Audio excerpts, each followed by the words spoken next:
The murder of Anin Poison caused a wave of anger, both here and abroad, directed at the country's justice system. Having announced last year that government would reopen specialized courts to handle sexual offences, Justice Minister Jeff Radebe was expected to give concrete details on when they'd be operational. But he didn't. Now we're dealing with the issue of governance of those dedicated courts. There's consultation that is currently underway with the judiciary in order to ensure that the weaknesses of the pilot project that happened way back do not recur. When questioned on the country's crime reputation following the Oscar Pistorius case, Radebe called for objectivity, arguing that statistics show violent crimes are decreasing.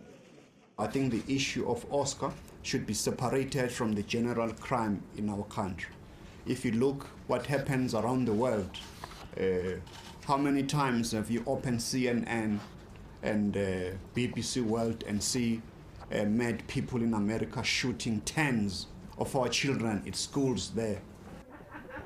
The minister has pointed out that there are already 200 family violence, child protection and sexual offences units around the country, as well as more than 2,000 forensic social workers appointed to deal solely with crimes against children.